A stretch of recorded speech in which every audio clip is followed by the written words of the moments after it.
시청자 여러분 안녕하십니까. 출발 마케돈 예민수입니다. 8월 8일 수요일입니다. 더위가 갑니다. 입추가 지나고 아침바람이 좀 달라지는 듯한 느낌을 받습니다. 가을에 무엇을 수확할 것인가를 좀 생각해야 될 한 발 앞서서 그런 시기인 것 같기도 합니다. 오늘 시장을 이제 준비하면서 생각하는 몇 가지 키워드가 있죠. 인터넷은행, 은산불 얘기 오늘 얘기 나올 거고요. 테슬라 얘기 또 나올 겁니다. 그리고 160억 달러, 미국이 이제 지난번에 500억 달러 가운데 320억 달러 관세 부과했잖아요. 나머지 160억 달러에 대해서 오늘 23일부터 25% 관세 부과한다는 얘기가 나왔습니다. 이건 거의 기정사실화 됐었던 왜 빨리 정리가 안 되는 것인가라고 얘기할 정도이니까요. 시장 충격은 없겠습니다만 어쨌든 미중 간의 무역 충돌 이야기는 또 나올 것 같습니다. 어제 코스피는 2300선 나흘 만에 회복을 해서 반등 시도 나타났고요. 야간 선물 0.12% 올랐네요. 미증시는 또 올랐습니다. 기업 실적들이 워낙 좋으니까요. 다우가 0.5%, 나스닥이 0.3% 올랐고 S&P 500은 1월에 사상 최고치에 근접했다는 뉴스까지 받아봤습니다. 출발 마케돈 1부에서 오늘 시장 대응 전략, 먼저 장영혁의 마켓 시그널로 시작하겠습니다.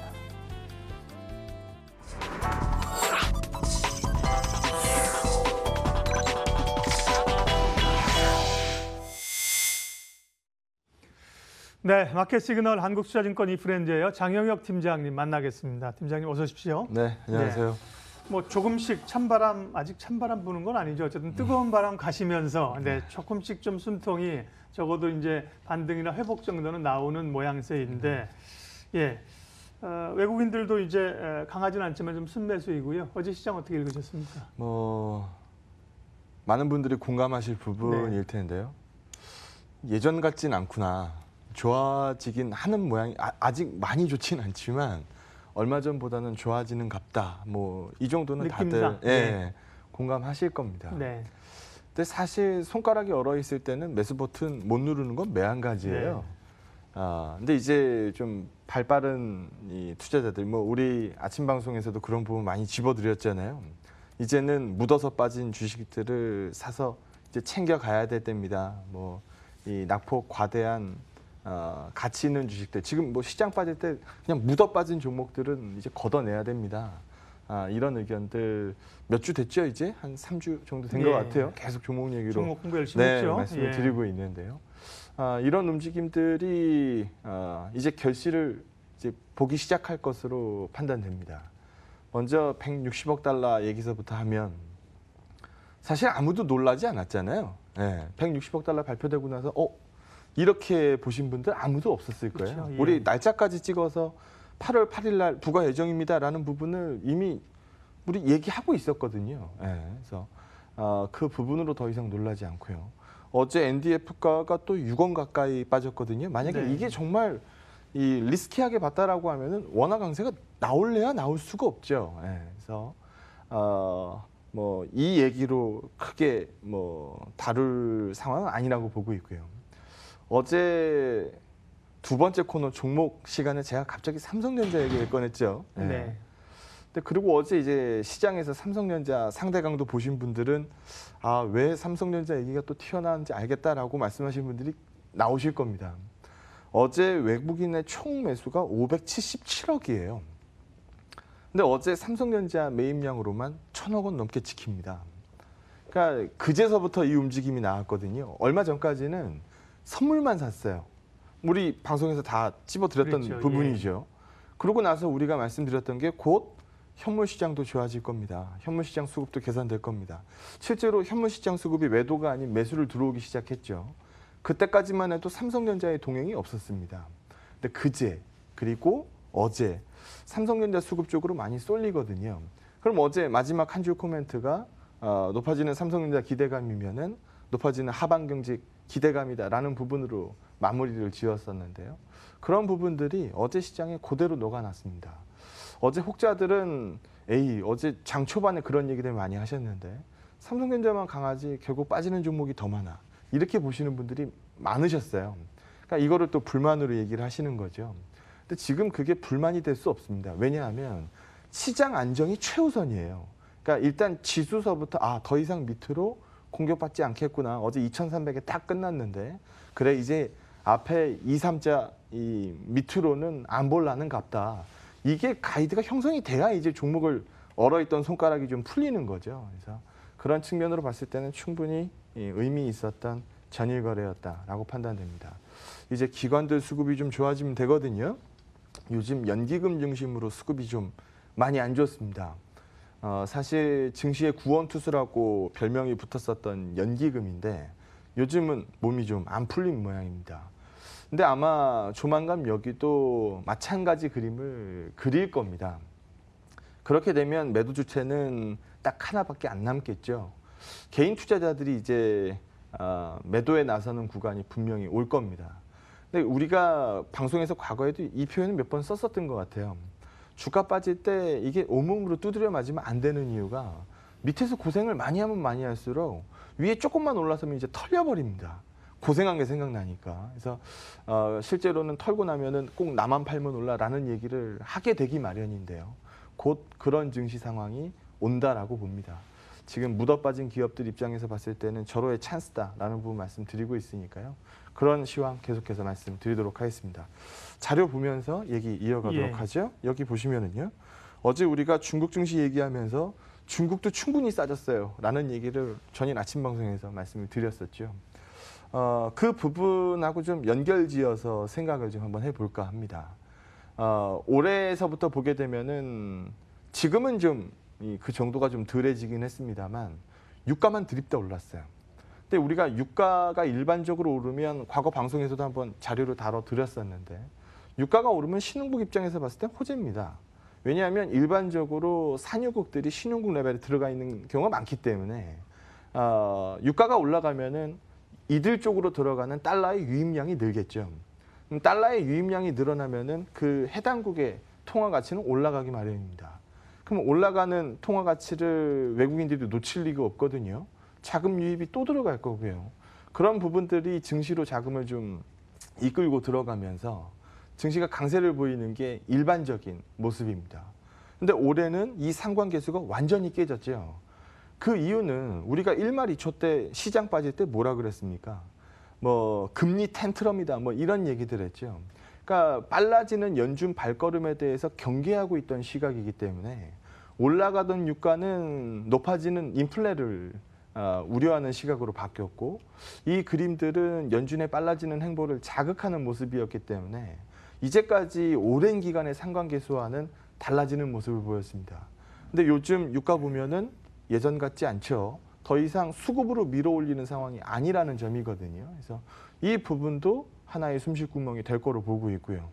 그리고 몇 개월 동안 정말 지겹게 나왔었던 무역 전쟁, 명색이 G2입니다. 그러면 이쪽에서 어느 한쪽이 게임에 진다라 그래서 지구상에서 사라지는 거 아니거든요. 분명히 협상 테이블에 앉게 될 텐데 우리가 이제까지 과도하게 우려했었던 부분들은 협상 테이블이 앞으로도 없을 것 같다라는 최대한의 우려를 반영했었던 시장 분위기라고 보여집니다. 근데 어제 좀 이따 보여드리겠습니다. 빅스 같은 경우에도 또 떨어졌죠. 그러니까 더 이상 빅스 가격인 시장 변동성 지수 값이 이 몇 개월간 주목해서 보고 있었던 무역 전쟁 뉴스와 동행해서 움직이지 않습니다. 그래서 이런 부분들도 피크아웃 얘기하게 될 것 같고요. 마지막으로는 유로존 시끄러웠잖아요. 무역 전쟁 나오기 전까지는 제일 시끄러웠던 게 이탈리아니까요. 근데 그런 부분들 얘기하면서 유로존의 경기가 뭐 이런쿵 저런쿵 말들이 많았는데요. 대표적으로 서프라이즈 인덱스면은 대표적 주관적 값이니까요. 눈높이보다 잘 나오면 플러스입니다. 최근 미국 지표들은 서프라이즈 인덱스가 좀 밀리기 시작했고 유로존의 서프라이즈 인덱스 값은 올라오기 시작했습니다. 그러면 더 이상 달러 강세, 유로 약세 이 그림을 유지하기 어렵다는 얘기가 되겠죠. 그래서 이런 부분들이 시장에 하나씩 퍼즐이 맞춰서 가기 시작하면서 충분히 저렴해진 증시에 매수 기회를 제공한다라고 보고 있고요. 일단 팔고 보자라는 심리가 강했을 수밖에 없어요. 무역 전쟁이 분명히 악재인 건 분명하니까요. 그래서 이 홍역이 한 차례 지나가고 있다라는 판단을 말씀드리고 있는 거고요. 네. 달러 가격이 더 이상 튀지 않기 때문에 옆으로 눕고 있는 과정이기 때문에 신흥국 통화 가격이 더 이상 추가적으로 죽지 않고요. 오히려 요즘에는 우리 원화 값을 대표적으로 들 수 있죠. 강세를 회복하기 시작합니다. 그런 과정에서 시장의 변동성 값들, 미국 지수 지금 뭐 사상 최고치 얘기하고 있는 상황인데 변동성 가격이 당연히 떨어져 있겠죠. 예, 그래서 뭐 유럽도 마찬가지고요. 우리 대한민국 베이커스피 값도 안정세, 일본, 홍콩 할 거 없이 모두 다 안정세로 들어갑니다. 이런 그림이면 지수와의 동행을 보여주는 대표적 바로미터 삼성전자가 가만히 있을 리가 없다라는 거고요. 그 부분이 시장에 반영됐다. 어제 우리가 얘기할 때 하이닉스 5% 밀면서 삼성전자가 버텼다. 이거는 개별 기업 이슈로 보는 거지 시장의 리스크로 보지 않습니다. 라는 부분 말씀을 드렸었는데요.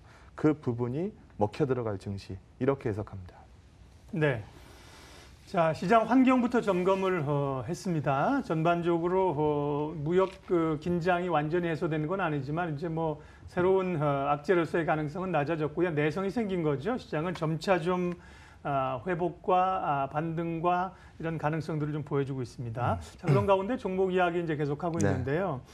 어제 이제 뭐 인터넷은행 오늘 이제 좀 얘기가 좀 대통령까지 뭐 얘기를 했으니까 강력하게 좀 모멘텀이 불 것 같고 통신주들은 이제 원가 공개한다 그러면서 이제 뭐 LG U+부터 해서 우수수 밀렸고요. 어제 보면 또 LG 디스플레이가 강하게 반등하는 게 또 눈에 좀 띄더라고요. 네. 지금 와서 보면은 저점 대비 상승한 거 한번 열어보시면 쟤는 또 언제 저렇게 올랐어요? 얘기하시는 분들이 많을 거예요. LG도요? 예. 사실 저희가 한 3주 넘은 것 같아요. 예. 이건 진짜 아니다라는 부분 말씀을 좀 많이 드렸었는데요. 사실 제가 과거 방송에서 24,000원도 싸다라고 얘기했었던 부분이 있기 때문에 제가 뭐 드릴 말씀이 없습니다. 근데 많이 채워놨죠. 예. 그래서 이제 와서는 기관들 의견이 뭐 바닥은 찍었다라는 쪽으로 리포트들이 슬슬 나오기 시작합니다. 근데 우리 요 차트 하나 보고 얘기하도록 하죠. 예전에 제가 방송에서 이 표현 한번 썼어요. BOE가 적자 감소하면서까지 원가 수준으로 패널을 공급하겠다. 이 뉴스가 마지막인 것 같습니다. 라고 이제 말씀을 드렸었는데요. 정말 기가 막히게 그때 이후서부터 패널 가격이 반등을 찍기 시작했습니다. 마지막 뉴스 노이즈라고 보여져요. 그래서 지금 여기 보시게 되면 MOM 증감률로 봤을 때 패널 가격의 반전이 최근에 나오기 시작했고요. LGD 주가하고 비교해 보면 패널가 빠질 땐 같이 빠지는 거고요. 패널가 올라갈 땐 같이 올라갑니다. 이게 이제까지 보여줬었던 일반적인 그림이에요. 예. 그러면 이번에도 마찬가지 그림을 그린다라고 하면 지금 LCD BOE한테 밀리면서 적자나고 있는 거 아닙니까? 근데 지금 올라가기 시작했으면 뭐라고 읽을까요? 3분기에 예상되는 적자는 예상보다 작을 수 있다라고 아마 해석을 할 거고요. 그러면 실적의 저점을 지난다라는 표현을 쓰게 될 겁니다. 최근 리포트에서 그런 얘기들이 많이 나오고 있죠. 그리고 또 하나 OLED 얘기인데요. 여기 보시는 것처럼 지금 LCD 쪽에서는 적자를 냅니다. 회복할 겁니다. 예. 하지만 예전만큼의 영업이익률을 만들어내기엔 어렵겠죠. 대신 미래에 투자한다라고 얘기했었던 OLED가 BEP를 넘기 시작할 겁니다. 그러면 기대감 반영은 OLED 쪽으로 많이 하게 될 텐데 그 부분에 대한 점수는 지금 전혀 안 준 상태거든요. 그런 부분들에 오늘은 좀 주목해서 얘기를 한번 해볼까 합니다. LGD를 주로 말씀드리고 싶은 게 아니고요. 이 얘기를 하고 싶은 겁니다. 중국이 뭐 컴퓨터, 뭐 통신, 뭐 전자장비 이런 데다 투자하는 금액 한번 보시면 이게 단위가 10억 위안이니까 이거면 1조 위안이네요. 1조 위안이면 우리나라 돈으로 따졌을 때 164조입니다. 작지 않은 돈이죠. 삼성전자 300조 정도 되니까 1년에 이 정도 되는 돈들 지금은 그거보다 훨씬 높죠. 예. 한 200조 이상 되는 돈들을 투자를 합니다. 근데 컴퓨터 통신에만 이 정도고 전자장비 고정자산 이쪽으로는 여기도 보시는 것처럼 이 정도 투자하고 있습니다. 뭐 중국의 예전에 뭐 반도체 굴기 뭐 이런 거 얘기 많이 했죠. LCD 굴기도 얘기할 수 있어요. 요즘 BOE 행보 보면 그렇죠. IT 굴기라는 표현을 써도 좋을 만큼 중국 입장에서 봤을 때는 미래 먹거리로 상당 부분 들이밀고 있는 상황입니다. 그러면 BOE 데이터를 통해서 한번 예측을 해보도록 하죠. LCD 패널 점유율인데요.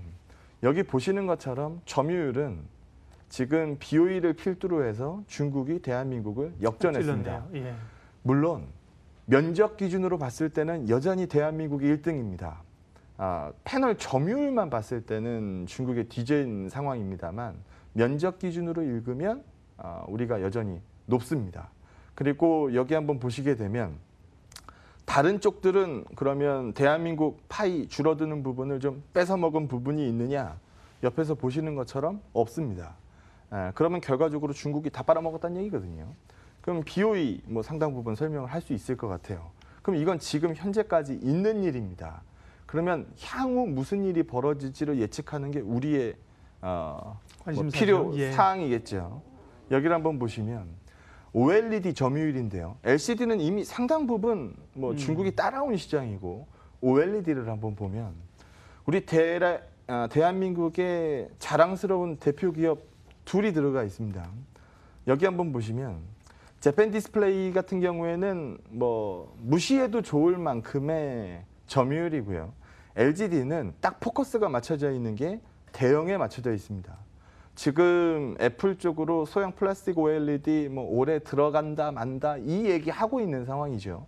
이제까지 데이터는 다 전량 다 대형 OLED 패널입니다. 그냥 OLED TV 생각하시면 돼요. 삼성 디스플레이는요. 대형 TV 시장은 예전에 포기했죠. 뭐 그 이후에 퀀텀 닷으로 얘기를 하고 있습니다만 기술적인 측면에서 봤을 때는 OLED 방식이라고 보기 좀 어렵습니다. 삼성 디스플레이가 먹고 있는 건 거의 다 소형 OLED 패널입니다. 대부분 스마트폰에 들어가죠. 네. 그러면 소형 OLED 시장은 삼성D가 먹고 있는 거고 대형 OLED 시장은 LGD가 먹고 있는 시장입니다. 지금 현재 시장 파이가 이렇게 만들어져 있어요.